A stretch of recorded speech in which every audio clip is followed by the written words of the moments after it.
Central Bank, Governor Richard Biles, to this Joint Select Committee meeting. Governor Biles was sharing with me before that this is not only his first time to Gordon House in his capacity as governor, but it is also, members, his first time to Gordon House, period.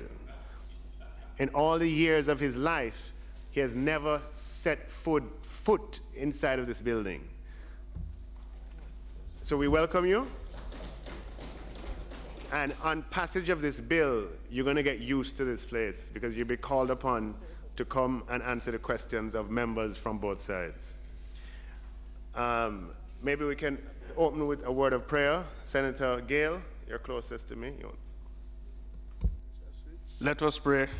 Heavenly Father, we know that you're always busy, but we invite your presence this morning as we continue to deal with the nation's business.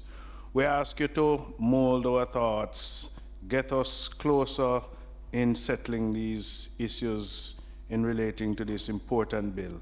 For those who are absent, we ask you, and they may be on their way, we ask you to just hasten their steps and get them here safely, oh God. In your precious name we pray. Amen. Amen. So the agenda has welcome and opening remarks. I did that previously. And now we'll just move to consider the report, and I suggest that we just go page by page, and if there are any questions or comments, we can entertain them. I take it all members have had the report sent by email, and if we could start on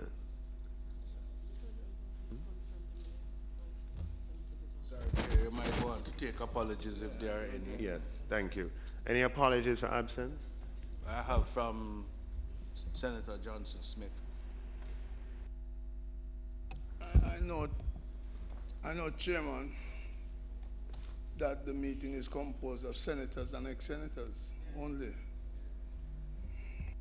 Yes, ones with the passion.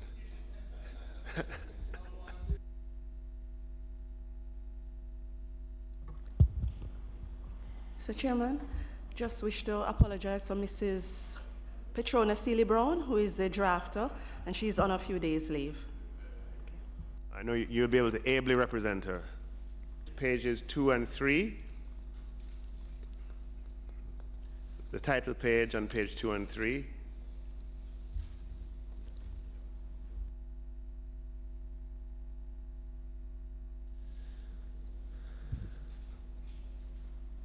I believe that we're joined by some visitors who are from the United States Embassy. I didn't actually welcome. Welcome. Okay, so page 2 and 3. Any comments? Those are introductory pages. Page 4.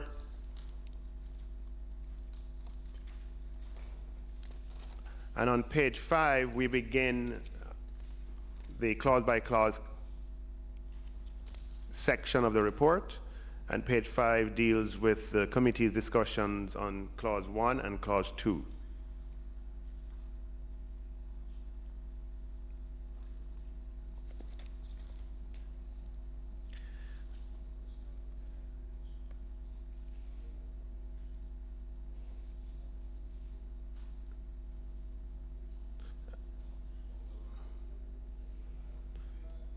And then on page 6, we continue discussion on clause 2, and there were recommendations on many definitional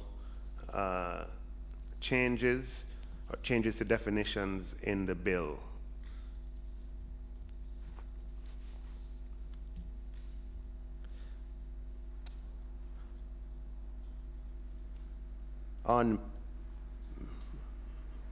On page 7, clause 2 was finished and entered clause 3, where the committee made recommendations on the fit and proper assessment that were the committee accepted the recommendations on the fit and proper assessment, and that followed through on to page 8.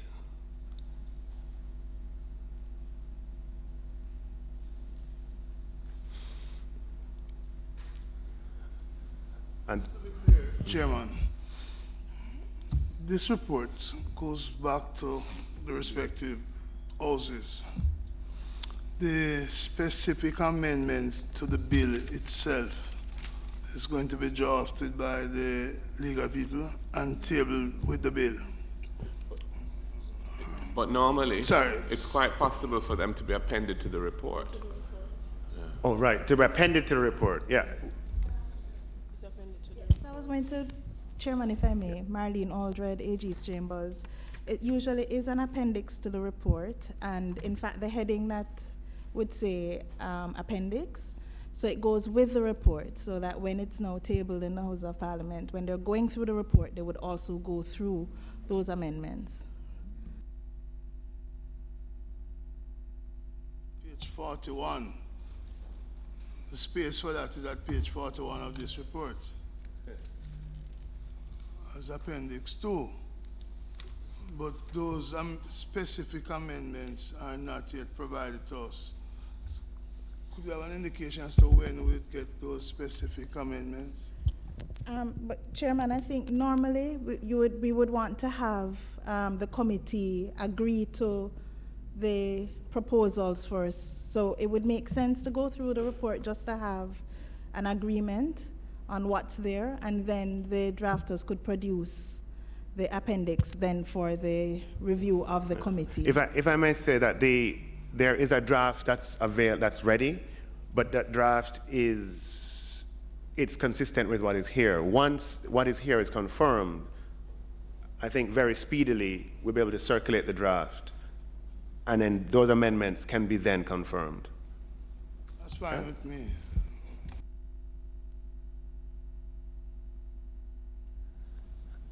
So if we could confirm, if these are confirmed, then by in our next meeting, between now and the next meeting, a draft would be submitted. We go through those draft amendments, and if those are approved, we move forward. Right? So on page 8. But on page 6. Page 6. Yeah, just to make the point that in relation to the definition of marketable securities, and that's dealt with in the third paragraph on page 6. In a sense, the further addition of saying on which shall be charged on the consolidated fund is kind of redundant, because debt that is issued under the Public Debt Management Act is charged to the consolidated fund. So the words and are issued in accordance with the Debt Management Act import that requirement by definition. I'm not averse to adding these other words afterwards, but I'm just making the point that they're really redundant.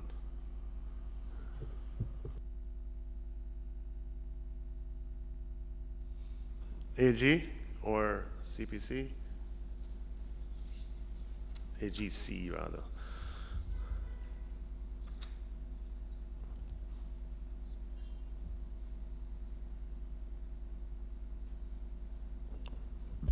I understand the point being made by Mr. Golding, but there is also a thing called clarity. So while I can't say we would have a legal objection, either way, we also wouldn't have a problem with the words being there For the lay clarity. person. Yeah, I would tend to, if it doesn't take anything away, just leave it for clarity. If that's okay. As I said, I don't have an objection. I just think that the point should be made in case it's misunderstood. Yeah. Thank you.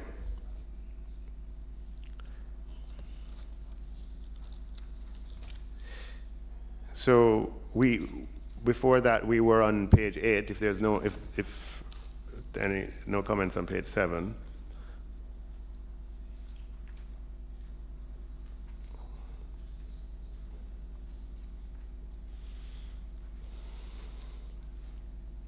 Sorry, excuse me, Mr. Chairman, on page 7, the second paragraph, the last sentence of the second paragraph, the committee will need to take a decision on that. The last sentence says for consideration also was whether the definition as stated in these sections should be used or whether the definition as appeared in the BSA should be used. Committee needs to decide which definition it would want to go with. Could we just be reminded what the difference between them is?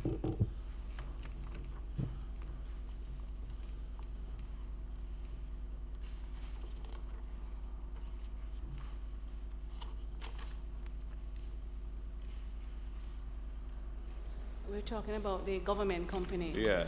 Okay. I mean, the one that's on page 13. Yes. So just to give that an explanation there, the definition in the bill, this bill, and in the PBMA reads, government company means a company registered under the Companies Act, being a company in which the government or an agency of government is in the position to direct the policy of the company. In the BSA, which the proposal I'm going to recommend, Chair, for consideration, is that the BSA definition be used for greater clarity. What the BSA says is government company means a company registered under the Companies Act, being a company wholly owned by the government or in which the government or an agency of government holds more than 50% of the shares. So the question is 50% of the shares or wholly owned as opposed to direct the policy. So for me, the BSA definition seems to be clearer and should be used in this case.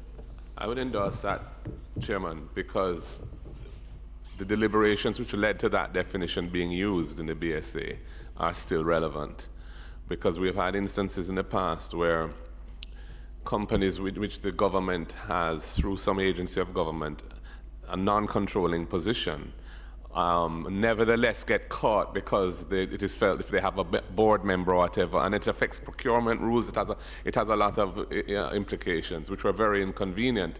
Even in the divestment, I remember of one of them in particular, which was a hotel not far, well, in New Kingston.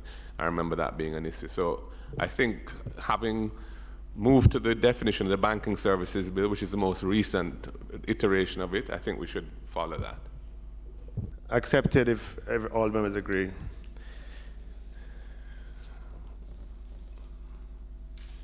Okay, anything else on page 7?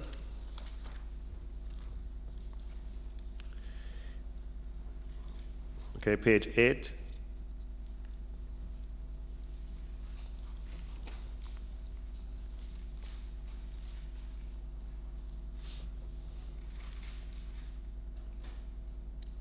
Take it that the PBMA, the relevant insertion is going to be made in the bill. We had discussed that the regulations would be tabled at the same time. Again, a draft of those regulations exist. You want to comment on that, General Counsel? The regulations are going to be incorporated as part of the amendments, which would be available, I think you're saying, Minister, by the next meeting. So that should be available. The draftsmen have commenced their in advanced stage, as I understand it. Yeah, it should be available before consideration at the next meeting, which means they get it before, right? To the drafters. Checking on the realistic nature of that. We're scheduled to meet next Tuesday. Is that the time you expect to get it? I've seen a draft of it and it looked fairly advanced to me.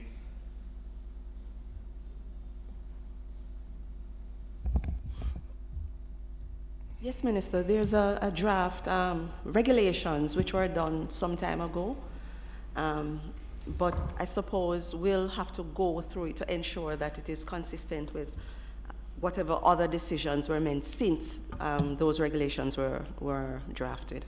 All I'm inquiring is whether or not we should expect that at the next meeting, which is scheduled for Tuesday, or a subsequent meeting. If we're doing it the way you proposed, Minister, then one would kind of complete the review of the report, and then we would have to have another meeting to go through the draft, you know. Right. Yeah. If you could, I'll just share with you what I'm trying to accomplish is to get the report to the House before the break this year, because it was just a commitment that was made that we would make that on a best efforts basis. I believe the House is going to meet for the last time on the 10th, and hence the meeting next week would be the last opportunity if we wanted to get it with the regulations and everything. I have seen a draft of the regulations. Granted, I've not, so I believe, from what I've seen, I believe it would be possible for a draft to be circulated in time for the meeting next week. But if there's any other accommodation that can be made for that goal to be accomplished, I'd be open to your suggestions. I mean, the bigger goal is to just get something to the House, to just lay on the House on the 10th. I mean, my view is that the bigger goal is to make sure that what we lay is sound. I think setting the deadlines on a best efforts basis is good, because that's why we're here now and we'll be here next week and moving the process along. But whether we can finalize the report by next week, I have my doubts. But you have our word to do our best to facilitate the thing being done as quickly as possible. Yeah. All of that, notwithstanding that the timetable of the Parliament does not appear to be too soon. So, not soon. Not soon, right? So I don't want us to be. No. I mean, bear in mind that, and just we've spoken openly on this. These are, commitments that we have made that investors in Jamaica, people pay attention to what we're doing, and seen to move the process along. The debate in the House is not prescribed to take place at any particular time, but if we can sort of get to that stage where it's at least tabled and it's on the timetable and we can discuss that's what I want to achieve. Now, if I could give a commitment that the regulations are it's really a schedule. The schedule, it's right? A schedule, we don't start the debate before those are ready. We don't even.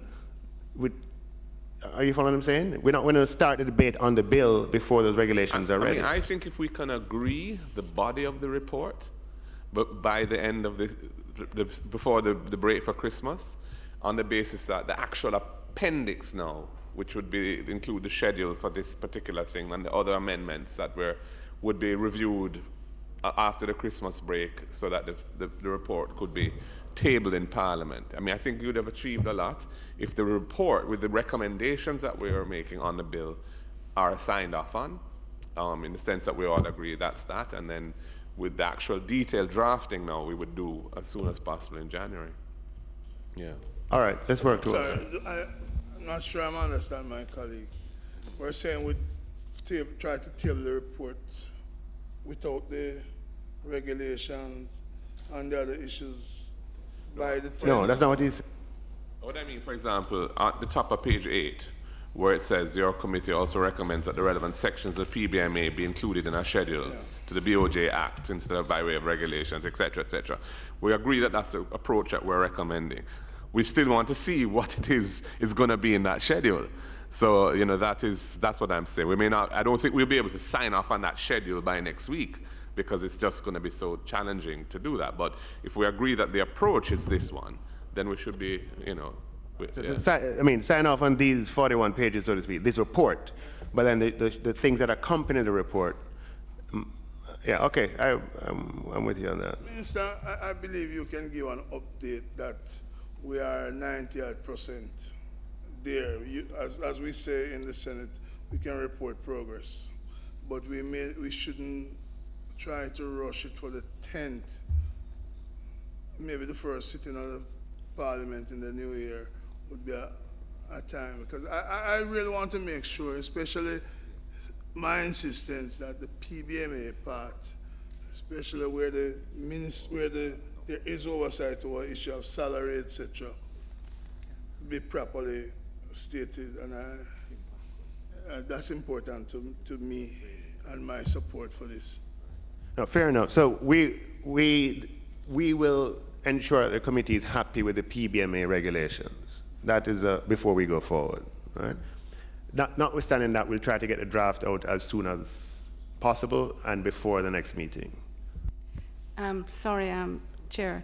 Could I ask you to, if you'd be so good as to go back to the page 7? There's a section at the top of page 7 that refers, I just wanted to flag in the report that the mention is made of a definition for the terms advice of, on the recommendation of, and after consultation with. And that was flagged, that was there. Members will recall that proposals were tabled, I think it was at the May 8th meeting, in terms of what that would look like and also the relevant provisions that would be impacted. So I just wanted to flag that. Well, again, I assume that will be incorporated in the second schedule. That was distributed at the May meeting. Yes, I'm just saying, but it will be It would be in the form part. amendments. It will be Yes. in the amendments, yes. I believe it would be incorporated in a list of amendments and can be reviewed at that time. Yeah, And it- yeah. I and mean, it- I must confess I haven't focused on it yet, Yes. but I will when It Yes, will be in and the it- condensed Yeah. amendments. Exactly. And it coincides with the recommendation that had been made. Yeah. Okay.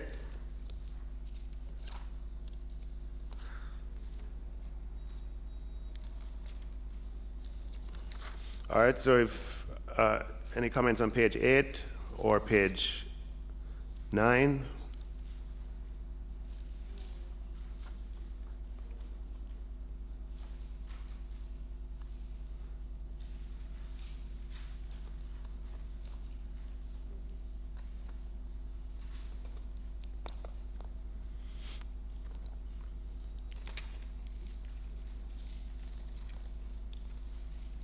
Okay, moving to page 10. one thing I would say, Chair, doing it like we're approving minutes is a little taxing.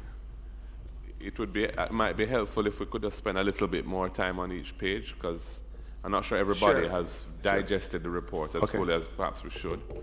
Yeah.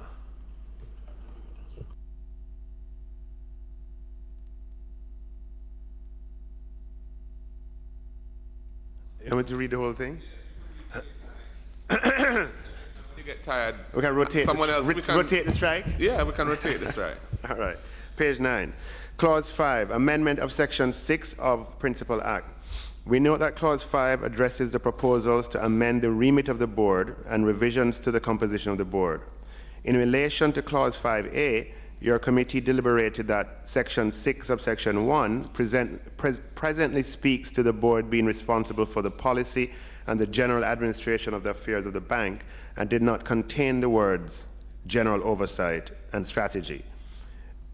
Noting that the bill seeks to broaden the remit of the board to have oversight functions of the statutory committees, your committee accepts the recommendation that the functions of the board should be further elaborated in the regulations to include setting the medium and long-term strategies of the bank and clarify that while the board would have oversight of the functions of the committee, this would not relate to the decisions of the committees. Your committee further recommends that the language be added in a manner that establishes that when it comes to the work of those committees, the board may ask questions or seek information to ensure their functions were properly carried out. It should be there, but should not be seeking to supersede their work or make decisions, or should be nor make decisions on their behalf. Further, it was suggested and agreed that it should be clarified that the board's remit in relation to policies of the bank does not include financial policies or monetary policies, which are the remit of the Monetary Policy Committee and the Financial Policy Committee. Your committee notes that Clause 5E also addresses the termination of the appointment of appointed members of the board by the Governor General in Council. Your committee accepts the recommendations for clauses 5B to 5E. Your committee deliberated and recommends the insertion of a new section 66AF along the lines of the new section 34 FB9D to read F engages in activities that can be reasonably considered to be incompatible with his continuing as a director on the board. Clause 6, amendment of section 6A of the Principal Act. Your committee notes that clause 6 addresses an amendment of the term of the appointment of the governor. Your committee accepts the recommendation.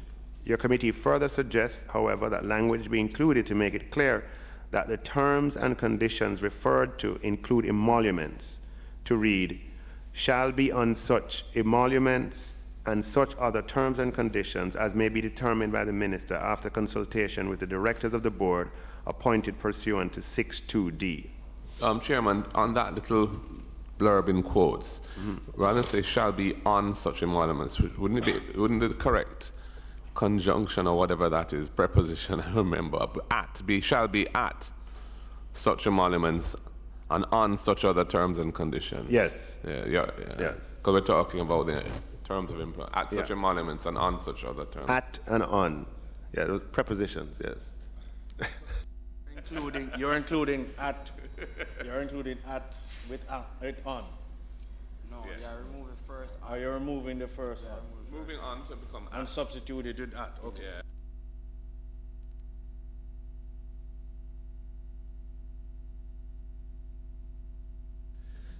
Okay, clause 7, amendment of section 6B of the Principal Act. Your committee notes that clause 7 proposes an amendment of the existing section 6B of the Principal Act on the remit of the governor and modifies who may designate a deputy governor to act in the absence of the governor and the senior deputy governor. Your committee accepts the recommendation. Clause 8, amendment of section 6C of the Principal Act. Your committee notes that clause 8 addresses the removal of the senior deputy governor by the Governor General in Council. Your committee accepts the recommendation. Clause 9, amendment of section 6D of the Principal Act. Your committee notes that clause 9 addresses the method of appointment of the senior deputy governor and the deputy governors. It also rationalizes the appointment of a deputy governor who is also the deputy supervisor and seeks to resolve a conflict that arises in the present statute in terms of the appointment of the deputy governor and the deputy supervisor, where the said deputy governor is also the deputy supervisor. Continuing, it continues over here, so it doesn't need to say it yet. So continue with clause 9. Your committee notes clause 9A on the appointment of the senior deputy governor by the Governor General in Council upon recommendation of the board. We note also the removal of the minister and that the intent was on the basis of, in quotes, on such terms and conditions as may be determined by the board after consultation with the minister. Your committee notes further that without having the check of the minister, there would be a breach of the principle, no taxation without representation, and the ambiguity of the language in the clause. After extensive deliberations, your committee accepts the recommendation but recommends amending the language for the terms and conditions for the senior deputy governor and the deputy governors should be consistent with the emoluments and on such other terms and conditions as may be determined by the minister after consultation with the directors of the board appointed pursuant to section 6.2d. To make it consistent. Well, your wording there is a little different to what's in the report. No, I know. I inserted the at and the on. The amendment that was The amendment that we just made earlier. At. Yes. No, but I think I was really focused on the idea of where. Are you in the second paragraph? I'm in the second paragraph. Yeah. Well, you read you said after consultation with, right? Yes. Where it says on the recommendation of. Oh, I have one where the amendment has been made. Sorry, my sheet here has a correction. So you may have one that doesn't have that correction. I Right. do. So I should have highlighted haven't it because seen. it's highlighted as a correction here. Right. So it's after consultation with. So we would change on the recommendation of. Okay. Right. And that is consistent. Thank you for pointing that out. That's consistent with what we had for the governor. So it would read at such emoluments and on such other terms and conditions as may be determined by the minister after consultation with the directors of the board appointed pursuant to section 62D. So we delete on the recommendation of. Okay. Your committee deliberated on clause 9B of the bill, which proposes an amendment of section 6D1B of the Principal Act, which addresses circumstances where a deputy governor is also appointed as the deputy supervisor and accepts the recommendation. Your committee deliberated on clause 9C, which addresses the appointment of a deputy governor as deputy supervisor and the expiry of the terms of appointment and accepts the recommendation. But my recollection is that in relation to 9B, was there not a similar issue about to do with emoluments and other terms and conditions? Because in the paragraph above, we're dealing with the deputy governors and the senior deputy governor. So that's a change we made in the paragraph above. In 9A? In 9A, yes. But it also arises in 9B? No, sorry. In section 9, what arises is the appointment of the senior deputy governor and deputy governor. Yeah. And in that second paragraph on page 11, we have made an amendment to make it clear that the senior deputy governor and deputy governors, their appointments would be at emoluments and on such terms. Right. So it's just because the opening words make reference to 9A and there's no reference to 9B in the first two paragraphs, whereas the issue arises in both 9A and 9B. That's why I was a little confused by it. Right. But if you let's refer to the, let's remind ourselves of what 9A and 9B says, right? It's on pages 8 to 9 of the bill. So Minister Chair, maybe one could amend the heading, because when you look at 9B, it does cover at 1A the senior deputy governor and the deputy governors and the terms and conditions, and the paragraph mentioned by Member Golding does in fact, and you, Chair, your committee accepts the recommendation but recommends amending the language for senior deputy governor and deputy governors. So perhaps if the heading of this section were widened to include that, then it would capture the point being made. Or in second paragraph, maybe we could in the second sentence just make some reference to 9B there, as well, as say, and where it says for the senior deputy governor, and it goes on to say, and you could just say in brackets, in relation in clause 9B, the deputy governors, or some, however but just flag it that this applies to all of the sections. Yeah. So your committee deliberated on clause 9D, which addresses the termination or appointment of a deputy governor and accepts the recommendation. Yes, there was a comment I had made on that, which was that the formulation in paragraph 9D, which is that the board made a termination? 5AB. Okay, sorry. This is to do with bankrupt and bankruptcy, but has this been resolved already? Because I see early in our report where we agreed to include a definition of. I'm just saying that my comment was that the formulation in B, which is at the bottom of page 9 of the bill, which would be in 5A, and it's paragraph B of subsection 5A, is different to that contained in 5B of the schedule to the Act. And I said the two should be aligned.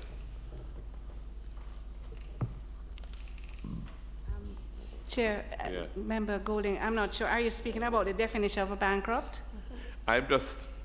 Which I think has been addressed. I'm going back to a comment that I had made on 9D, which 9D. made reference to in clause 9D as in dog, right. yeah, and it made the point that the formulation in the new 6D 5AB, which is the numbering of this is very challenging, but it is a clause at the bottom of page 9 of the bill, that B there, right?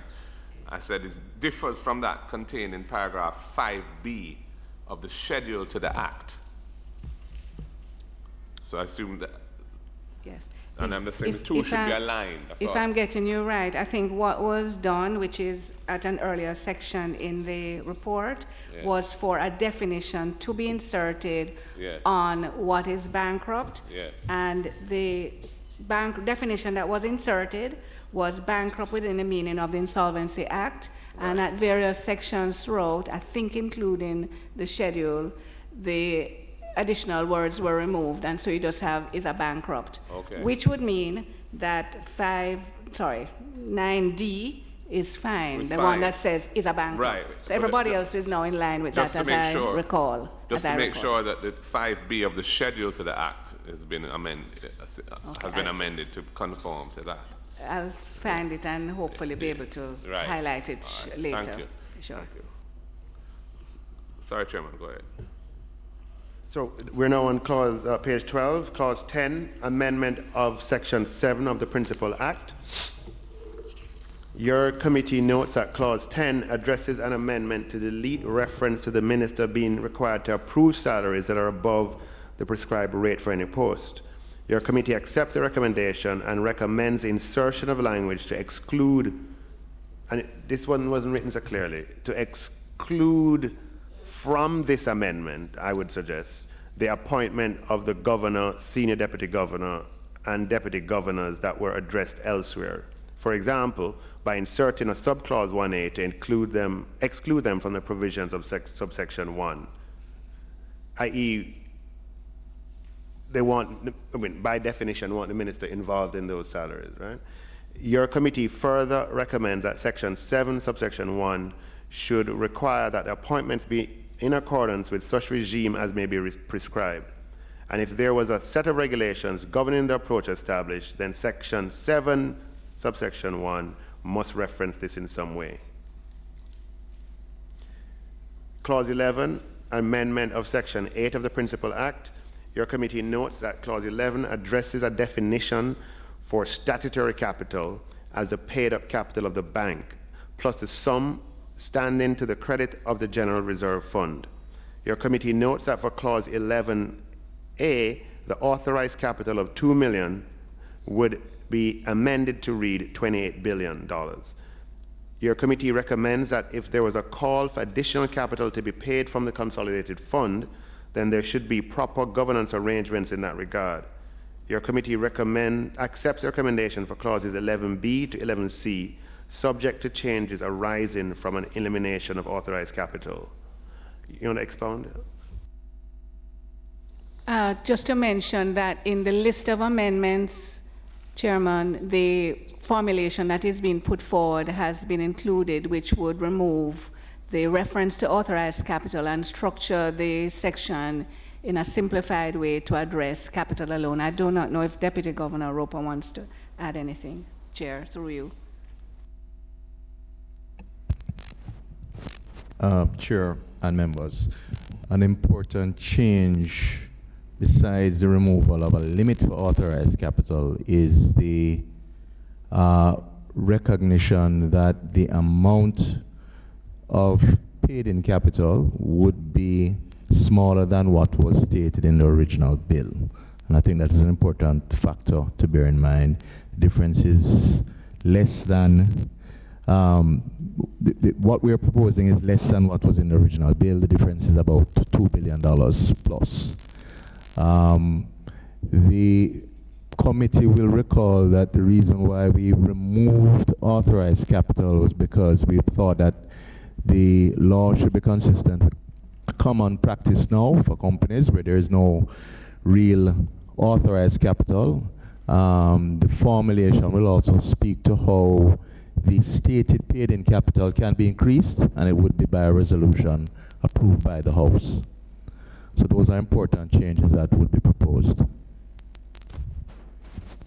Chair, so the details will be seen of the points that were made in the list of amendments when that is presented.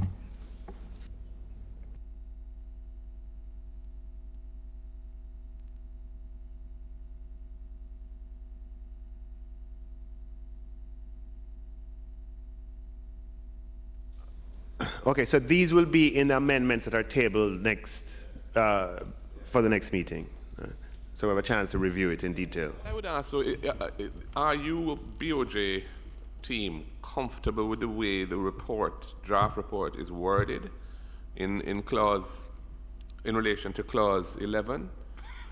Because does it as a summary adequately address what it is the draft amendments are going to come with?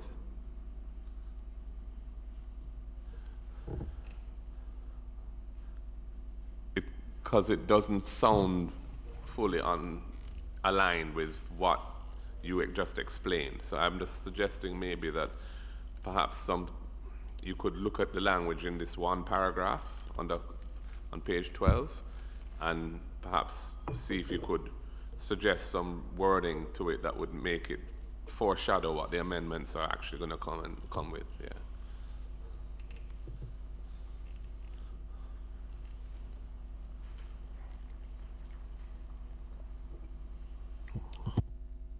The next time, Chair, to add that one line at any recommended change for that particular section as recommended. Okay, clause 12, insertion of new section 8A in the Principal Act. Oh, I think I read that. I read it already, yeah. On page 14, clause 13, amendment of section 9 of... Oh, did I skip a page? Oh, I have a blank... Oh, I'm working from a different one from you. My page 13 is blank. I will not name page numbers anymore then. Hope I haven't slipped anything by you there. No. That's why I have you here. No. No.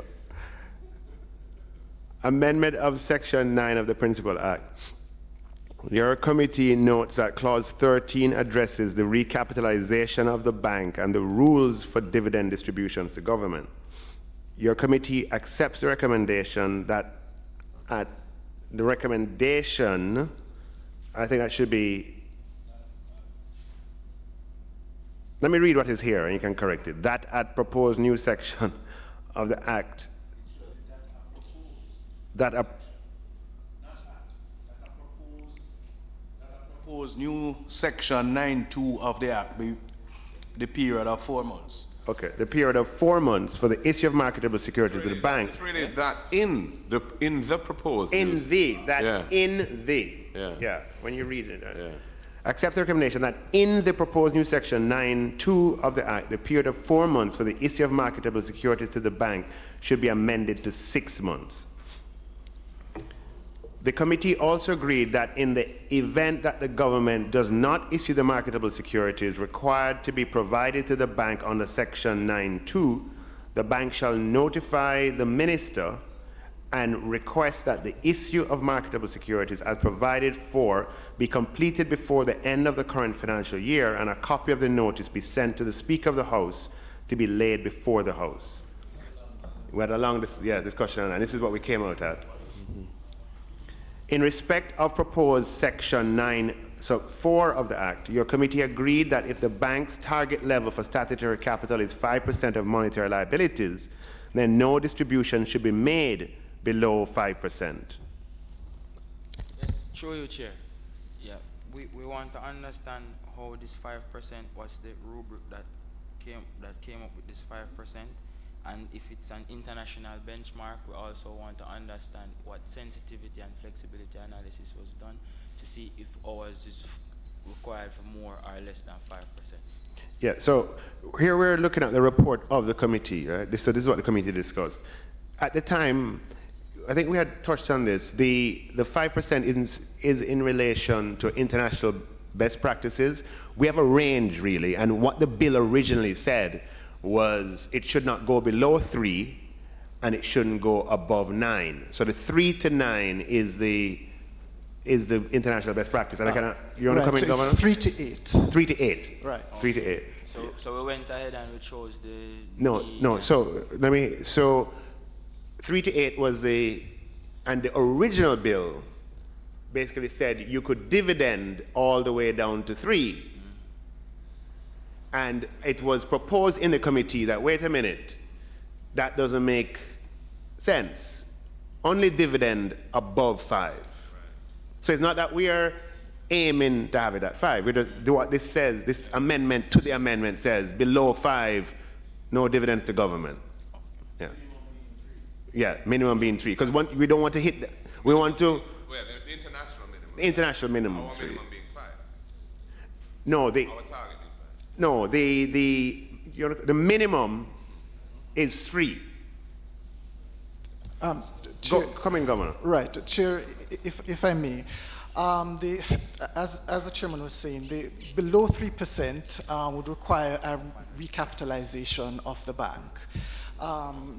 This range came about by looking at international best practice, 1, and 2, when we look at the structure of the bank's balance sheet, and looking ahead, and we did some stresses in terms of what the potential shocks to the economy could be, both ourselves and technical experts from the fund. It was determined based on those simulations that certainly beginning with a capital of 5% of money liabilities should be sufficient for the bank to operate without having recurrent recourse to the public finances. And the committee, and I think quite sensibly, suggested that if you only go below 5, if you start at 5, you only go below 5 if you start making losses.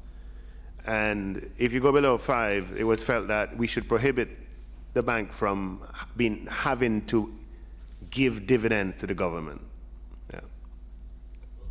Given what you said about the numbers changing, what are we actually going to be at as a percentage of monetary liabilities? It's 5%. The initial number was based on a projection for the monetary liabilities as at end 2018. We subsequently had the audited accounts for 2018. And based on the audited accounts for 2018, the monetary liabilities, 5% would equate to the 20.6. Okay. And that has been paid up now in the form of marketable security, or it's partly? No, that is to come. None of it has come? No, well, the ministry has commenced the process of dealing with past losses. And once we have settled that, and with the passage of this act, then we'll commence with the full recapitalization. This year we have begun to receive certain portions of that capital, but the process isn't completed as yet. So there's real impact of getting this thing passed in time, right? The BOJ, not something we talk about a lot publicly, but so what has happened so far is that the past losses under the current BOJ Act, we are obligated to cover past losses.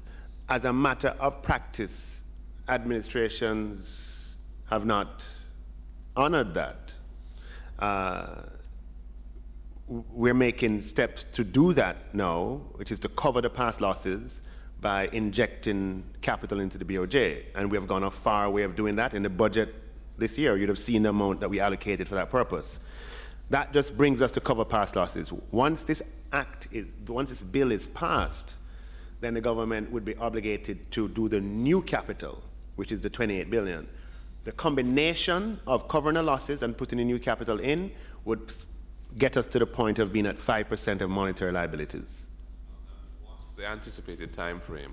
Well, it depends on when we have to pass the act first. Well, assuming we pass it this legislative year. If we pass it legislative year, then April, March, Right. Meaning big. But you'd have to provide for it in the budget. We'd have to provide for it in the budget and schedule it. Yeah. But the ideal thing would be to do it as soon as possible in the new financial year. And that becomes important for the central bank to be able to fulfill its mandate.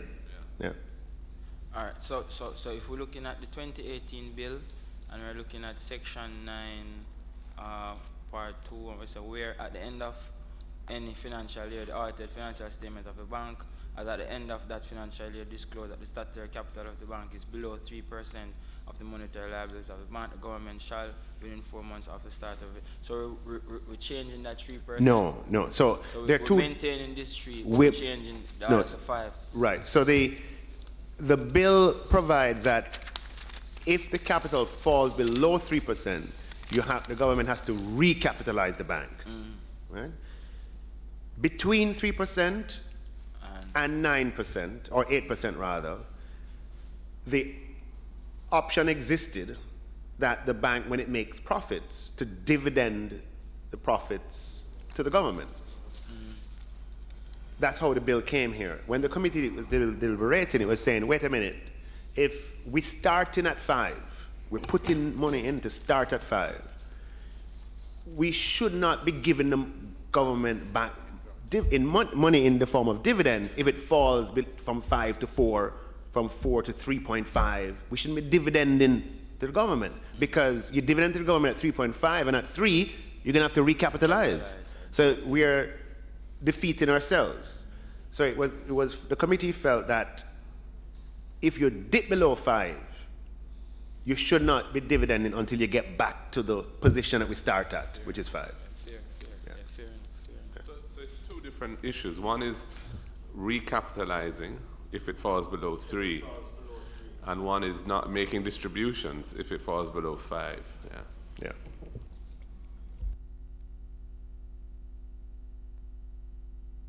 All right, so I'm now on I think it's the 4th paragraph, is it? Yeah, the 4th paragraph.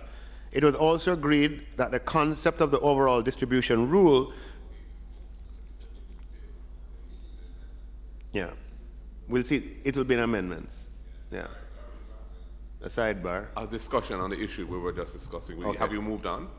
I'm on paragraph 4 now. Okay. Which kind of discusses what we're discussing. Okay. It was also agreed that the concept of the overall distribution rule should be set out for the committee as an account would be formulated, after which the drafters could use those as a drafting instruction to put it in the text. The word which or something is missing. As an account. It says should be set out as an account. Set out as an account. Which right. would be formulated. This was for the purpose of drafting exposition it. to show how the capital structure is made up. Correct, and we asked for the input of the external auditors to ensure that this is the wording needs to be amended here. That this is in order from a professional accounting perspective. Deputy Governor Roper, can you just comment on discussions you've had with the auditors on this? It is to do with the definition of distributable earnings, and making sure we're clear on how that is made up, because the language in the bill itself wasn't really that tight at the time. So you want to go? Yes, Chairman and members. So we proposed to the external auditors the language that we felt would be appropriate for the bill given the objectives. And those objectives are that we would exclude from profits any unrealized gains. To be very important that dividends are not paid on unrealized gains, whether it be from foreign exchange or from other changes in the assets. In addition, we wanted to make sure that we captured any unrealized gains from prior accounting years, which then became realized, and which might not have been distributed because of that same 5% floor. Remember now, you don't have any dividends being distributed in the previous years if your statutory capital is below that 5% threshold. And so if there were realized items which were previously unrealized and now realized but had not been distributed, then we'd include that into the consideration of what will be distributable earnings. We did get feedback from our auditors. They were comfortable with what we're proposing. We also had consultation with other important stakeholders, and they were comfortable with what we're proposing. So is that going to be set out clearly? And are you talking about having gains which were previously unrealized but are realized in the current year, in the year in which the distribution is made? Current year or prior years but had not been distributed as well. But if you're in a current year can you treat realized gains in the current year as part of going towards distributable earnings if without those having been audited, so to speak? In other words, you could make a distribution in the current year from realized gains in the current year without the benefit, if that's one better word, of those gains having been ultimately audited and established as having been realized. Well, the audit would take into account all of the accounting entries related to the current year and the previous years. So the previous years would have been audited. Yes. So there would be a notional account which, once the rules are very clear, I would expect that the auditors would give an opinion as to what the distributable earnings are for that at the end of that year before there's any distribution made, to address your concern. So you wouldn't be making a distribution out of the current year's realized gains. It would be after the end of the financial year and the audit having established what Correct. they are. The audit process would have had to have taken So place. the current year's Correct, gains member. don't count towards what you can distribute. When I say current years, I'm speaking about the last audit, if that helps. When I speak of current year, I mean the year we're in when the distribution is made. That's what I mean. No, I believe the language in the bill speaks to the distribution being made after the audit has been carried out. Right. Well, the bill, subsection 5 of the bill needed a lot of work, and which is what triggered this whole discussion in the first place. I'm just trying to understand what the BOJ is recommending as what distributable earnings should include. And what it sounds to me like you're not recommending that the current year, meaning the year in which the distribution is being made, that realized gains in the current year would not be included. You'd have to wait till those had been, as it were, audited at the end of the financial year before they could be distributed. Any distribution made in a year would be based on the previous year's audited statements. That's correct. Yeah. And bear in mind that the year for the central bank, the accounting year, is different from the fiscal year. Right? So by definition, this is. Is that going to continue? With the PBMA, you mean? And the what? Having the central bank with a different financial year to the rest of government? Is there a reason why we do that? Well, For this, you would want to create the alignment. I don't know. I don't want to touch that unless I think about it. But it is kind of. I think it. I'd love to know what the reason for it is. No, but it helps though. If you think that things can't happen until 4 months after the year end is December, the audit is finished in 90 days, so it's right on time. But it just means that you can't budget for it.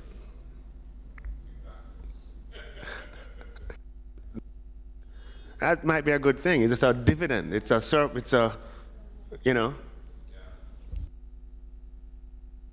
Yeah, that's another issue. So the last paragraph on this clause, in respect of section 9(5) of the Act, your committee agreed to add the words, but not previously distributed, after the words from prior financial years that are realized during the financial year. Yeah, so unrealized gains that were audited before, that you have not, and therefore not distributed because you can't distribute unrealized gains, that are realized in a subsequent year, that has been audited, those can be distributed. Clause 14, amendment of section 23 of the Principal Act.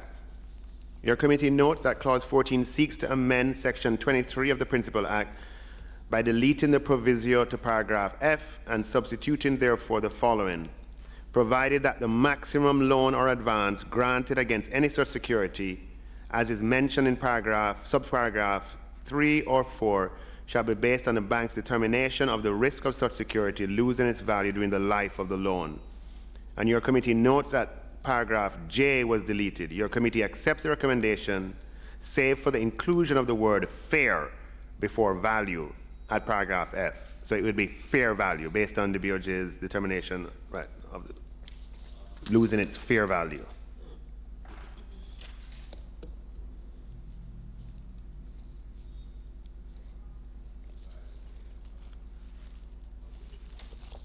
So it's just the insertion of the word fair.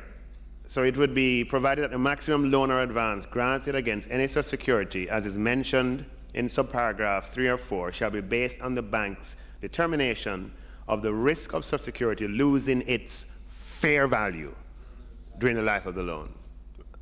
It was your suggestion, and it's a appropriate one. I realize just that the language in bold looks identical to what's in the bill. Yes, so I don't know why preparing the report they put the language here. Yeah. All they had to say was the insertion of value, fair before value in blah blah blah. Oh, that's the only change. That's the only issue change. Yeah. Because it talks about and substituting therefore the following. No, yeah. And the following is exactly the same as what's there. It's a miss. Yeah. I have in my notes of the bill, I just have a thing that's put fair, and that's what we had That was the discussion. That's all we did. Yeah. Further to Clause 14, amendment of Section 24(1)(c) of the Principal Act, your committee also accepts the recommendation that there would be a consequential amendment of Section 24(1)(c) by the deletion of reference to Section 23J. Clause 15, insertion of new Part 5AA and Part Roman 5AB in Principal Act. Clause 15, Part Roman VAA, Monetary Policy Committee. Your committee notes that the bill introduces a new part to deal with the Monetary Policy Committee and covers Section 34FA to Section 34FG. We note that Section 34FA addresses the definition applicable to this section, including committee, as referring to the Monetary Policy Committee, medium term to mean a period not less than 36 months, and government company, which is used with respect to exclusions from eligibility for appointment to the Monetary Policy Committee and the Financial Policy Committee. Your committee accepts the recommendation, but agreed that the definition of government company should be moved from this section and under Part VAB and be included instead under Section 2 of the Principal Act. And we discussed this earlier. It was also observed that the definition of government company bill was slightly different from the definition in the Banking Services Act, and it was agreed that it should be determined whether the definition under the Banking Services Act should be used instead for consistency. Well, we discussed that earlier. Yeah. We could, update this in the report.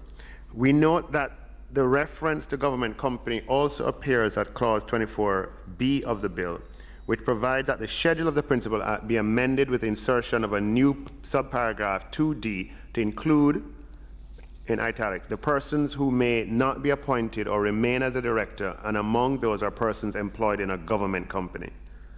Your committee notes that Section 34FB1 establishes a Monetary Policy Committee, which has responsibility for formulating monetary policy, and Section 34FB2 addresses its composition. At Section 34FB3, the ex officio members are stated as the governor, the senior executive of the bank with responsibility for monetary policy, and a senior executive of the bank appointed by the board on the recommendations of the governor. Your committee accepts the recommendation with the exception that the words on the recommendation of the governor be deleted at Section 34FB3C.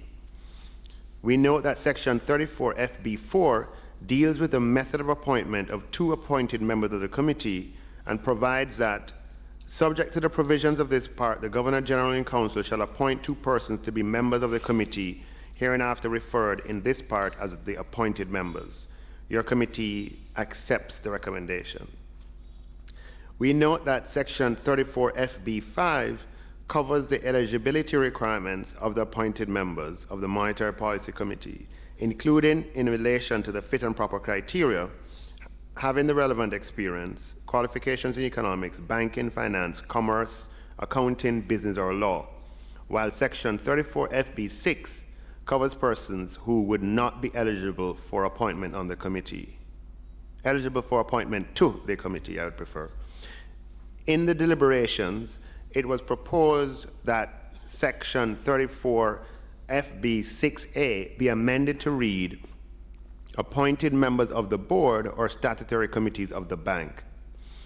During our deliberations, it was suggested that a definition be included for statutory committees to include the Financial Policy Committee, the Financial System Stability Committee, the Financial Regulatory Committee, and the Monetary Policy Committee established under Section 34FI, you could just say sections 34FI, 34H, 34BB, and Section 34FB of the Bank of Jamaica Act, respectively, and the Supervisory Committee established under the Banking Services Act. We note a proposal for a 3-year cooling off period for all persons who were ineligible, and that... I'm just trying to follow this. So we're talking about persons who are ineligible for appointment to the MPC, the Monetary Policy Committee, and we're saying that members of the board of the bank shouldn't be on it. That's what A currently says, and we were saying appointed members of the board, so that would exclude ex officio members of the board, I assume, correct? No, ex officio members can be on it. I mean, because... No, I'm saying that they can be on it. So the appointed members of the board would not include the ex officio members. Correct. And it says, or statutory committees of the bank. The intention here was that if the you MPC is itself a statutory committee, so it's read a little bit circular. So I'm just trying to get are we saying that they appointed the ex officio members of the... What are we saying? How do we include what we the MPCs? intended to say, Yeah. and it's something that we may want to know. What we intended to say was that if you are on one statutory, you can't serve on more than one statutory committee. So the word other should be there. But that's something we may want to, if you would permit, look at. We have started a process of, in anticipation of, passage of the bill, started a process of thinking about the persons who could serve on these 4 committees as appointed members, who are not conflicted, who don't have investments in, and who...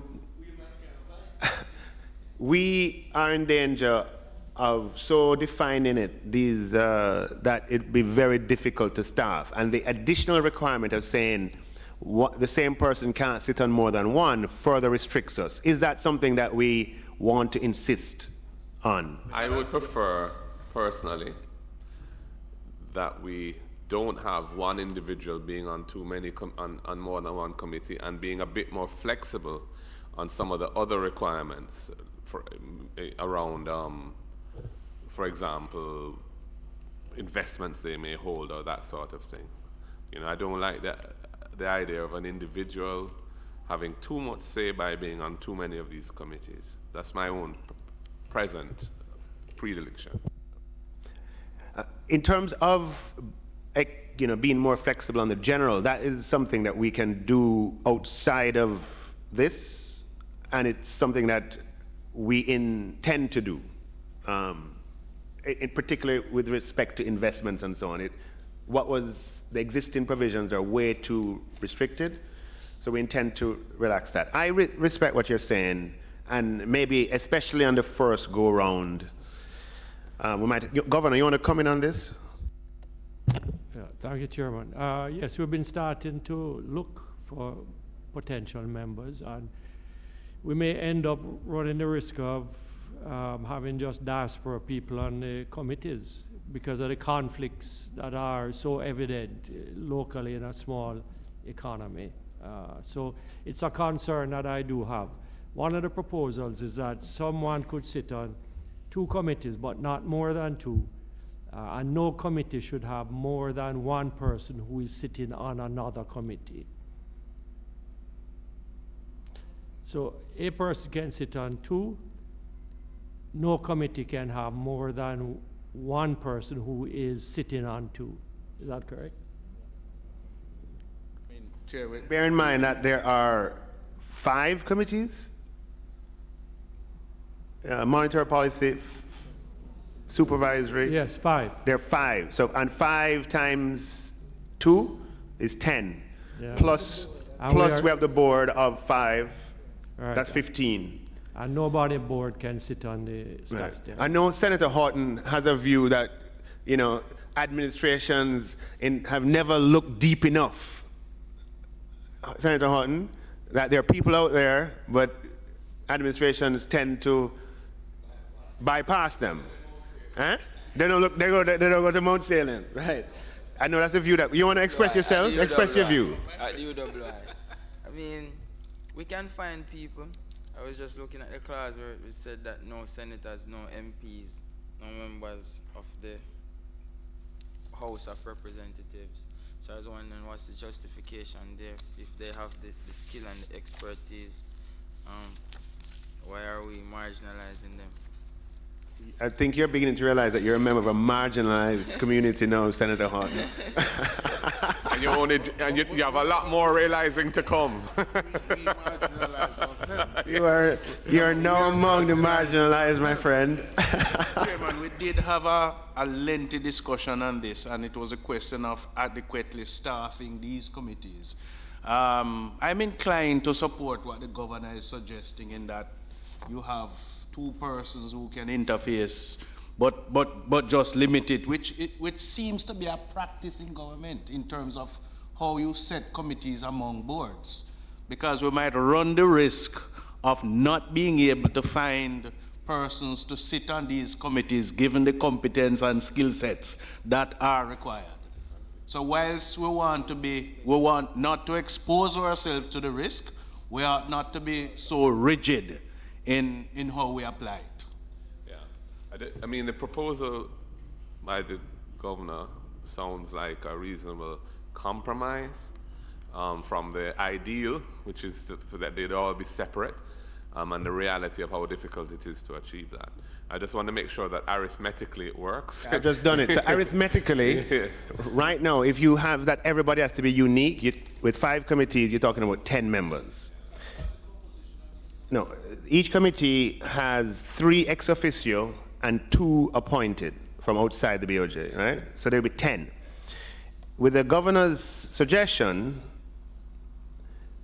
you go from 10 to 8. If you assume that you use it to the maximum. So the first 2 committees would have 3 unique individuals, because, not 3 unique, because 1 serves on 2. The first 2 committees have 3 unique individuals. You agree with me? Yes. The second 2 have 3 unique individuals. Agreed? And then there's 1 more which has to have 2 unique. Is this the area with his definition, it says each committee can only have 1 who serves on both. Is this the area that we also suggested? And you can only serve on 2. You can By definition, you reduce the requirement from 10 to, you said 8. To 8. Because the last one has to be unique, because by definition, each of the 4 before has somebody serving on 2. So arithmetically, you're at 8. So it's a compromise, but it does not. It's genuinely a compromise. You're not really relaxing it in any material way. Huh? 20% relaxation. 20%, right, sir. Was there a discussion around how long members can serve on these committees in terms of the time frame? The various sections have the term for each. I think it's 3 or 5 years for each committee. And so at every point in time, we want to ensure that the committees are adequately staffed, because if you have members serving and it comes to a period of expiration of your term of serving, then we won't have we'll always have the committees being filled. There's not necessarily.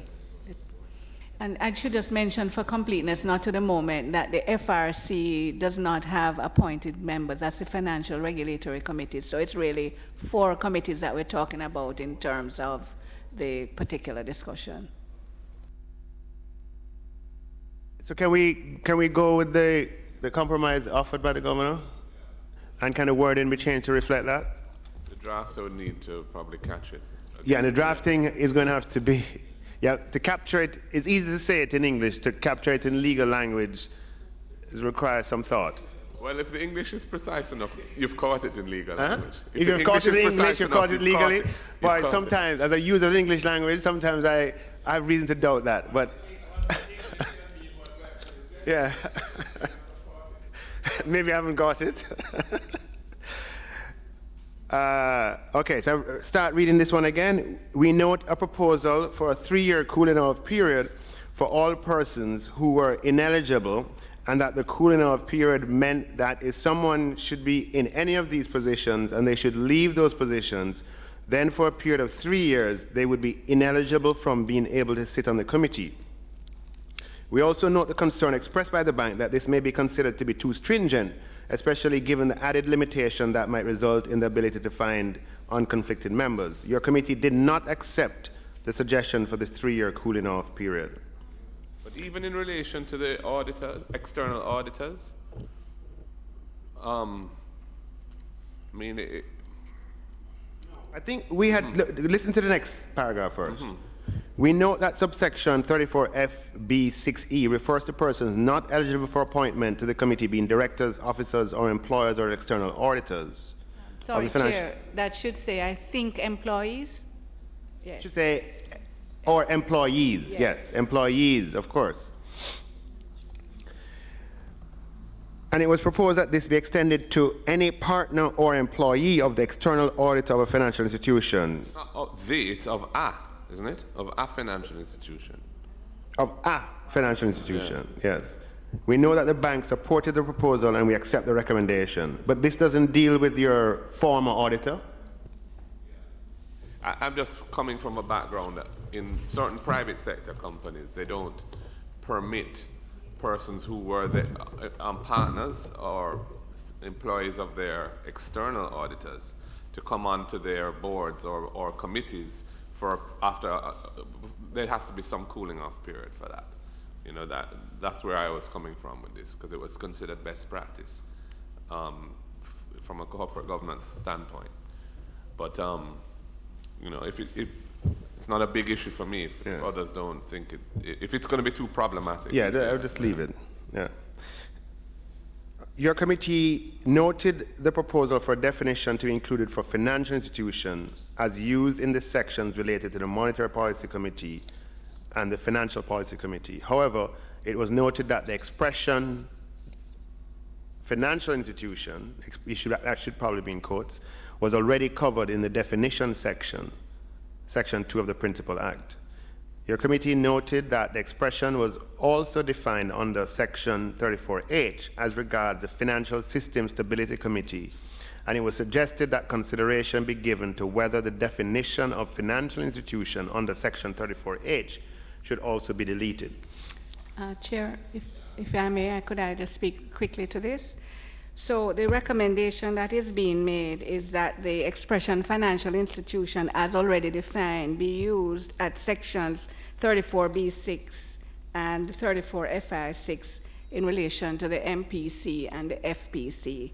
However, in relation to section 34H, which deals with the Financial System Stability Committee, the definition is slightly different, and it would seem to me ought to be retained, and I'll explain why.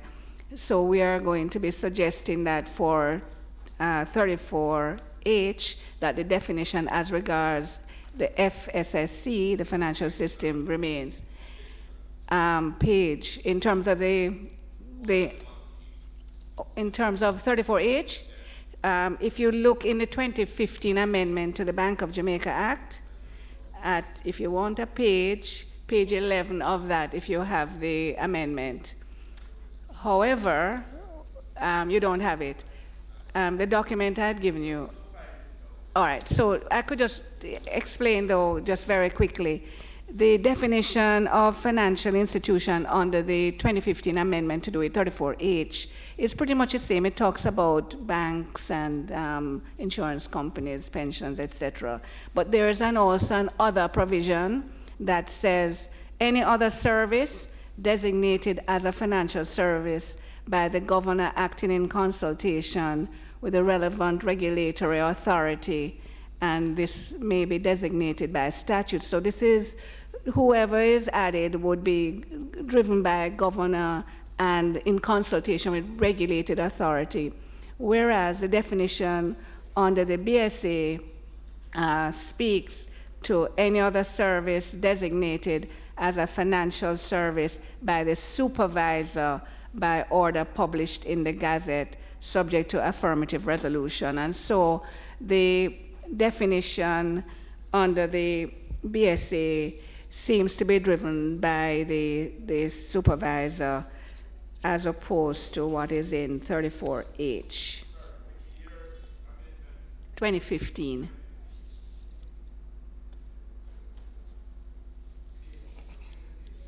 Oh, it's page 11 for this section I'm reading. Paragraph N. The definition of financial institution that is in the BOJ Act currently, does it extend to this part, VAA? Because the note I had on this was that the term financial institution is used in paragraph 6E, but is not defined for the purposes of the new part, VAA. So the definition of financial institutions for BOJ Act can be found in the same amendments that I'm speaking of, because the 2015 amendment spoke to financial institutions definition and inserted a definition pursuant to section 2 of that act. And in that section of the 2015 amendment, which is section 2, it says financial institution has a meaning assigned to in the Banking Services Act. So that was mentioned there, but then when it went on later to speak about the 34H, which is the FSSC section, it made a special definition then. I'm assuming that Parliament at the time wanted there to be some distinction for the FSSC, which my suggestion is that not be troubled. And when you go to the BSA, which is the section which is being referred to in the 2015 amendment, you will see that there is that difference. And makes sense, because I think under the FSSC, reference is made to consulting with bodies other than within the bank, as it were. It's talking about consultation with other regulatory authority, which is what the FSSC is all about. So my thinking is that we wouldn't seek to trouble what was impacted in the 2015 amendment.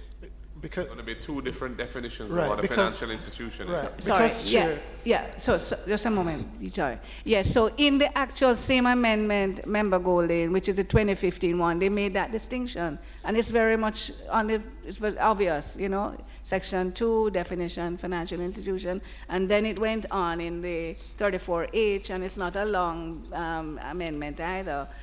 They mentioned that difference, and when I made the comparison, the big difference to me seemed to be everything has remained the same except for the other. Yes, that's how it appears. The short answer, though, is that there is a definition of a financial institution, which is Already. the one in the BSA, that would apply through Section 2 to this. Yes, there is already a definition of financial institution in the Bank of Jamaica Act, Yeah. which references the BSA. So Right. that was already done in 2015. Right, so And that's so what- there's already that definition. Right, But okay. in addition, your question at the JSC meeting last time, Joint Select meeting, was, well, you know, there's another definition. Should that also be brought under the same wing? And my suggestion is no, because there seems to be a difference, which, as I said, I don't think we should probably disturb. Just to add that the FSSC is meant to oversee not just banks but all financial institutions, because the ambit or the role of the FSSC is to look at the financial system as a whole, and hence the difference in definition. Are you comfortable with the BSA definition of financial institutions, or do you think the other one is superior? For the reason Deputy Governor mentioned a while ago, I think that the definition in the BSA is the one to follow for the Monetary Policy Committee, which is what we're talking about, and the Financial Policy Committee. Mm-hmm. The FSSC is different, as he has indicated, and should so remain at this time, yes.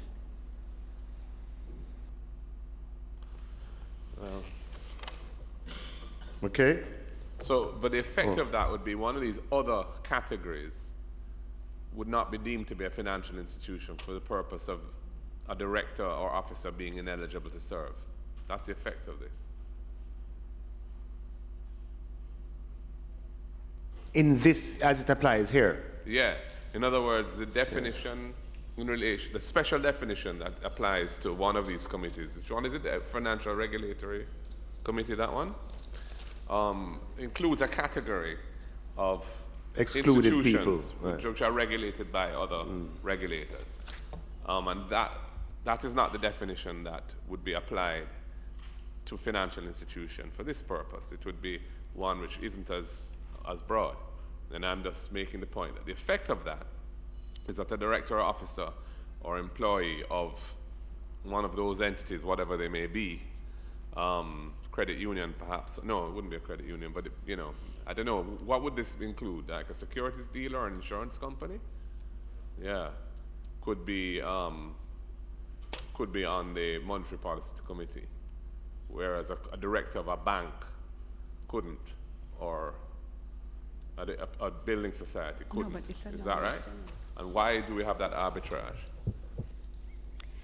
And I'll just add though, you see, remember that the list, I only said 3 things, but like it's from A to M, and it didn't call, I only said 3 things, but it includes banking, business, lending, consumer credit, financing commercial transactions, transfer of money or money value, issuing electronic money, financial guarantees and commitments, dealing in securities and trading in other financial instruments. So what, this is a list. But what is it that the other category covers or includes that is not in that list? Deputy Governor will answer that. No, the other categories, as you had mentioned, Member Goulin, securities dealers, pension funds, insurance companies. Pension funds are already No, a difference seems to be the business that entities are engaged in as opposed to the licenses that they hold. So when you say insurers, security dealers, banks, those are all in reference to licenses. When you say consumer credit, financial guarantees, that's a broader definition. That it could include a retailer who has embedded financing. There's a definition of financial institution in the BSA which has is a list of different entities that carry on different activities, as I understand. Same exact list. What I just read is in both. The difference is the last one, which is I'm calling others. Yeah. So all of the lists A to M is the same in the BSA, which I'm looking at. Yeah. And then now N in both differs. One says service, I guess they wanted a catch-all, Parliament wanted a catch-all, any other service designated as a financial service by the supervisor by order. That's in the BSA and in the BOJ Act generally. And then for that provision, which is H, it didn't say that. It went on to say instead governor, I guess because they want to differentiate, in consultation with the other regulatory authorities because of the reason Deputy Governor Robinson mentioned. Your point, though, which is that the impact for the purpose of the current discussion, and that's an important one too, is that these are persons who, what we're talking about here is who is excluded from appointment to the MPC and FPC, and that would be directors, officers, employees of auditors of a financial institution. And the question is, the long list is included in any event. The question is whether there's this other grouping, but that long list is excluded in any event. Yeah. And all those categories, like intended. Insurance is in that list. Insurance, sorry. Yeah. Pension fund Insurance, management. yeah, the last one, insurance, business insurance related financial services, investment of money or other financial assets on behalf of third parties. I shouldn't have read so fast. And then the pension fund management, which goes to the earlier point about finding persons to serve. So the difference really in the catch-all seems to be one of process. In other words, that for one of them, you have to consult with external regulators, and for the other, you can just designate it internally.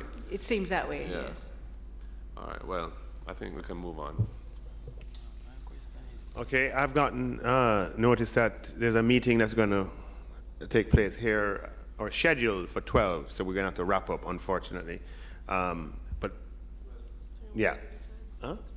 For 12. But before we do, I hope I can get the agreement of members for the meeting next week. If we could start at 9 instead of 10, just to give us a little more time. It's not going to interrupt with anybody's. 9 instead of 10. Thank you very much, Member Golding and members. he just.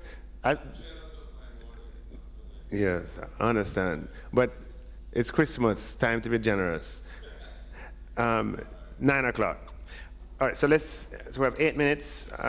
Second paragraph in this section. We note that section 34FB 7 covers the term for appointed members, and section 34FB 8 the reappointment of members. Your committee accepts the recommendations. We also note that section 34FB 9 addresses the bases on which appointment of members would be revoked. In the deliberations, there was concern regarding subsection 34FB9C in terms of how to define or quantify failure to carry out a function, and highlighted the need for consistency. It was proposed and agreed that the revocation of appointment should be by the Governor General in Council on the recommendation of the board. It was also agreed that for the other committees where the revocation of appointment of members, there's an of missing, was being done by the Governor General in Council, a revocation of appointed members was being done by the Governor General in Council, the same should apply. Your committee accepts the recommendations. The same should apply. What we mean, it should be on the recommendation of the board. Yes, that's what we mean. Yeah. Appointed members. Yeah. In deliberations, it was proposed to add grounds for dismissal for breach of the secrecy provisions as regards, I don't know what yours says. It should read, as regards the operations. In the deliberations, it was proposed to add grounds for dismissal for breach of the secrecy provisions, and it should read, as regards the operations of the Monetary Policy Committee, and should be as outlined in section 34FC, and should be included at section 34FB9 as a new section 34FB9E. Your committee accepts the recommendation and recommends the addition for breach of the secrecy provisions, and it should say, as regards the operations of the Monetary Policy Committee. Same amendment. Yeah. We note that section 34. Those words, as regards the operations, is it the secrecy provisions of the Monetary Policy Committee is inaccurate, or those words are added because they come from the actual secrecy provisions themselves, which are limited to the activities of the MPC? I'll refer GC. Yes. As I'm seeing it, when you speak of the secrecy provisions of the MPC, it wasn't clear that what you're talking about is the operations, but it just didn't seem to follow to say. Where are they, these secrecy provisions? Could you just point us to them? I don't know let me see if it's 9, subsection 9. Just a moment. 9, maybe? No, it's not 9. Subsection 9. It's not 9. Which one is it? FC.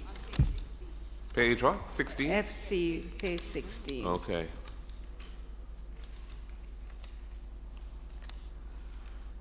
So I'm saying, can you have secrecy provisions of the MPC, or are you talking about secrecy provisions relating to the MPCs?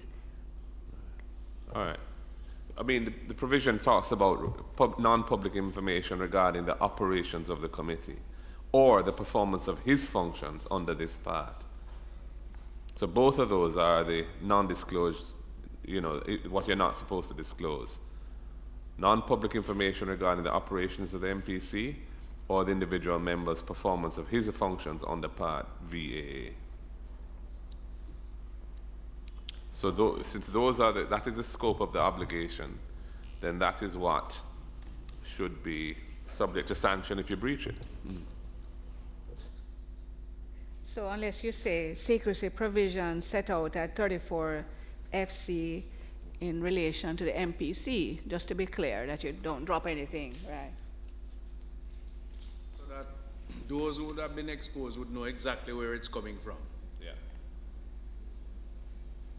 So secrecy provisions set out at 34 FC in relation to the operations of. You got that?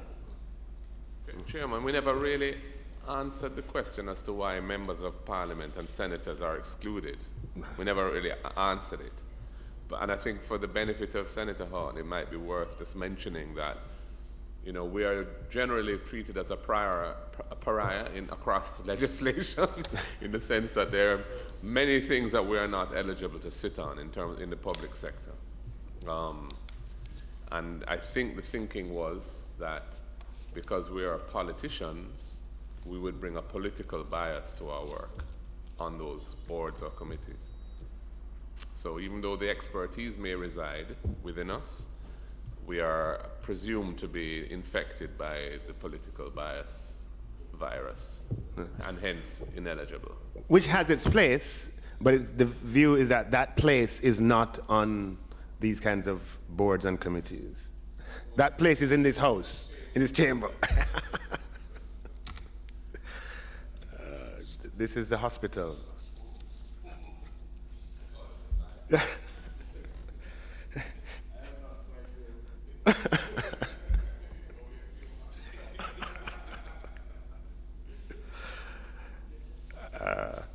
All right, last sentence on this. We note the on this page, we note section 34 FB 10 covers the requirement to publish in the Gazette, and section 34 FB 11 the assignment of staff, including a secretary. Your committee accepts the recommendations. We note that section 34 FB 12 covers the number of meetings to be held by the committee annually, the location and times as determined by the committee. Your committee accepts the recommendations. If we have to stop at 12, then this might be a logical place to stop. I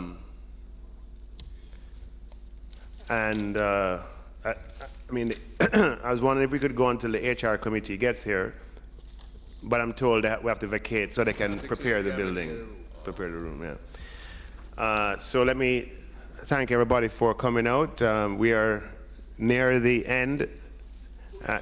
We asked, Chair, that perhaps an updated draft of the report with the adjustments that were made today.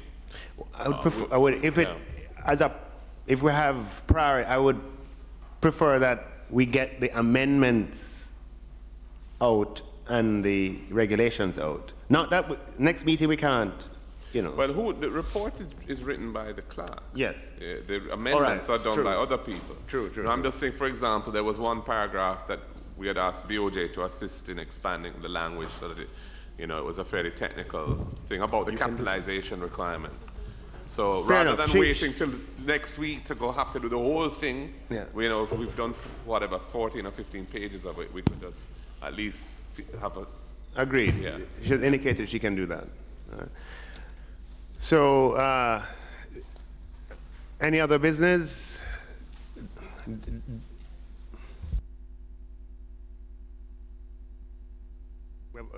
Date and time, December the 3rd, 9 o'clock.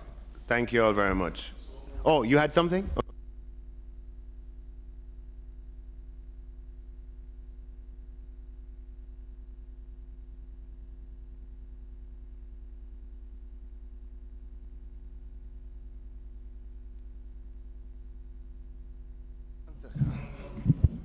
Yes, just a question on the AOB. Arising from what has happened over the last month or so with the devaluation, and in this bill which we're doing, and I'm raising it because sometimes, you kind of miss the forest for the trees. What we are really looking at is the principal objective of the Bank of Jamaica is the maintenance of price stability and financial system stability, but primarily price stability. All of it comes down to inflation, in a sense, and we're running, I think, somewhere between 3 and 5%, 3 and 4%. We're somewhere around there. But we're looking over the last month or so, the dollar went up to above 140. 142 almost. And I mean, I've gone out, and when you look at the prices are rising, and even when the dollar comes back down, the prices don't really follow suit often. Now, in another committee, we had a discussion on this, and what Statting had said is that the food basket has not been adjusted in about 15 years. That they had now gotten some funding to look at the food basket, and probably by April of next year. The basket of goods, right? The basket of goods, yeah. Right, that make up the inflation indicators. But there's seemingly almost a disconnect between the figures and what you're feeling out there anecdotally. And this is now, in my mind, it becomes a bit of a problem, because if what we're looking at is price stability, and there's a possibility that how you're measuring inflation is not capturing the real thing. You know, the basket today, I heard a man on the radio the other day talking about things like that may be included now, like weaves and tolls and things like that, which previously might not have been there. Yeah, cell phone minutes, just a number of things. So I'm concerned about it, because if that's the case, when the dollar starts to move, while there's a role for the Bank of Jamaica, is it captured as a primary role? And does this act and the regulations really capture it? Because there may be an interpretation that is not a primary role of the Bank of Jamaica. So I'm wondering if we have thought it through, number one. And number two, in putting these parameters in place, are we also going to put into the rules and regulations that the basket is going to have to be upgraded in a timely manner to ensure down the line that this is done? And as I said, it might have been discussed, but I'm just wondering if we have captured that in. No, it's captured, it was discussed. Well, and maybe should we capture it? So you've made, remember, you've made several points. Time is upon us, but I'll give my best to respond to them quickly. Starting with the last point about the basket, and the BOJ amendment bill would not be the place for it. But what I can say is that going forward, as we get our fiscal house in order, the things that Jamaica is required to do on a periodic basis that recall for resources, you know, we're finding that we'll be able to do them as long as we keep on this path. It is a fact that the weights for the basket were last adjusted in 2005, and the international standard is for the basket to be adjusted every 10 years. So we're overdue by 4. Suffice to say, though, that the basket in the CPI index consists of about 500 items, which includes things that you can easily identify with, and they bear reference to the household survey when Jamaicans tell Stattin what it is that they consume. That basket is going to differ from your personal basket, as by definition, when you look at what Jamaica consumes on a per capita basis, it might be, you know, on a per capita basis, much less than what you consume. So but that is how the basket is comprised. It's 500 items, so it's very, very detailed. And what history has shown is that consumption patterns, as far as the basket is concerned, you know, don't change radically. I mean, what you'll have is things like a phone card that wasn't in it in 2005, that will definitely be in it. So you're going to find that changes are likely to be on the margin, but there are updates that need to be made nonetheless. With respect to the impact of the exchange rate, part of the seeming discrepancy arises from the fact that we only talk about the exchange rate at extremes, and therefore our conversation is very skewed. It's not an objective conversation. The rate that impacts an economy as a factual matter is going to be the rate, the average rate over time. If you think about the government accounts and the fact that, you know, when you pay taxes at customs, there's a reference to an exchange rate. The rate that affects the government books for the year is not 140 or 135. It is going to be the average over the 250 business days in the year.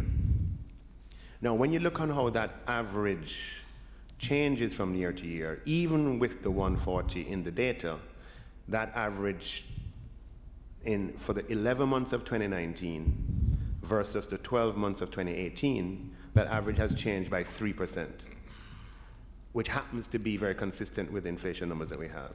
When you look at the change 2018 over 2017, by a smaller amount than 3%.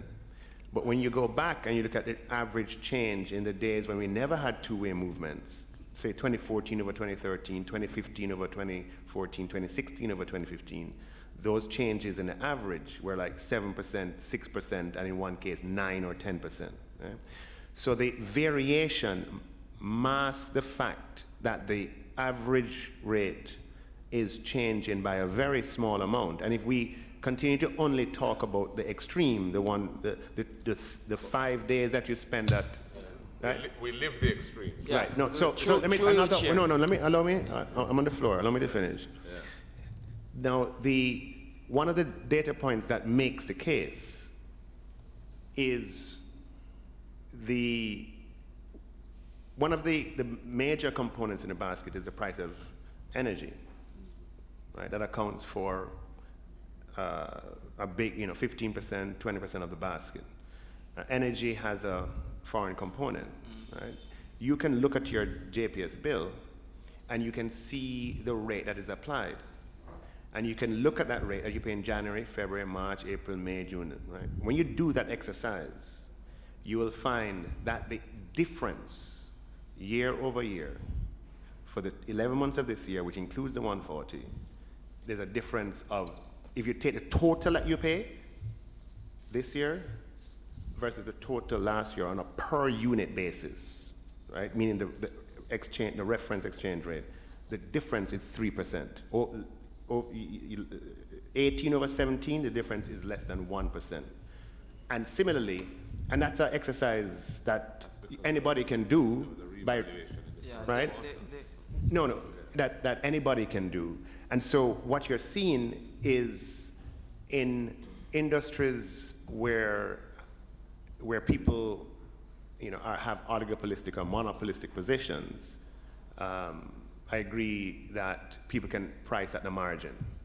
In competitive industries and transparent industries, it is going to be harder to do so and not be undercut by competition. Okay. But this is a short response. I'm getting she's tapping me on the shoulder that we have to go. We need to wrap this up. But I would want to get through the report. But I can answer or have other members, the governor, etc., answer your question in more fulsome detail once we're able to do so. I'm going to beg your forbearance, Senator. They're outside waiting to come in. I'm saying just half a minute. Remember that whenever you look at a particular exchange rate, even when we are doing research, the deputy governor can agree that we don't use the average exchange rate. We use point exchange rates because nobody really faces the average. The average is a number that we calculate based on up and downward movement. I understand that yes, the exchange rate is mean reverting because it is done in such a way that it maintains a particular average that it coincides with our inflation rate. But we have to agree that Jamaica is a small island developing state, and as such we are a price taker. And what does a price taker mean? It means that in the global trade of business and commerce, international prices are bestowed upon us. Now the exchange rate plays a factor whether you believe it or not, because firms will always index their price up. I just received a message with Tasty Patties saying that as of yesterday their prices have increased because of the exchange rate, and there are many other companies who do that. Now when the exchange rate moves say from 137 to 142, these companies are going to inch their prices up, but when it moves from 142 to 137, these companies will not change their prices simply because prices are sticky on the downside, and they have just witnessed a menu cost to change their menus to increase the price, which they cannot do anymore. So we have to take take this into consideration when we are looking at the impact of the exchange rate on the real economy and also on our research, because it does play a factor when we have volatility extremes, meaning high increases and low drops. Yeah, so what I'll say to that is that the exchange rate is incorporated into the prices of 500 items that make up the basket. That's just a factual matter. As we move forward in this reformed economy that has taken the work of many thousands of people, we're going to find that in competitive industries, persons who seek to behave in the way that you have described, Senator, will be undercut by competition. Because if somebody's actually buying, if their inputs are being priced at, no, you don't, no, Senator, this is not how we operate here. You allow me to, you don't cut. If inputs are being priced at $10 and people are pricing their products at, I'm just making up a number, at $12, then there's going to be an opportunity for people to come in and to gain market share by pricing at the actual price that they buy. So the key is to ensure that we have a competitive economy that is dynamic, and that competitive economy, that competition will over time lead to more and more firms, in order to stay in business, in order to be competitive and to keep their market share, pricing in accordance to where they're transacting. And over the course of a year, firms are not transacting at one time. Firms are transacting 12 times a year, 6 times a year, 36 times a year, 10 times a year. And so by definition, they're transacting at different prices.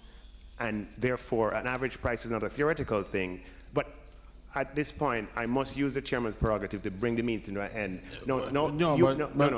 Member, you're chairman of committees, and you understand that there's a committee outstanding. I gave the note, I gave the 10 minutes before 12 o'clock. We're now at 15 past 12. We have to end it here. Thank you very much. Thank you, BOJ. Thank you, AGC and CPC.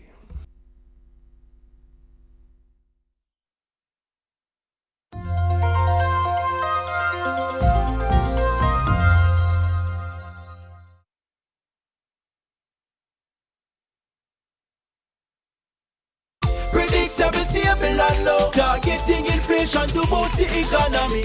BOJ committed to Jamaica and the economy. And the best way forward is using an inflation targeted strategy. Keep the rates them low, stable and intact, so consumers can buy more goods with them cash. Committed to make the economy grow. Predictable, stable and low. Inflation targeting the way to go.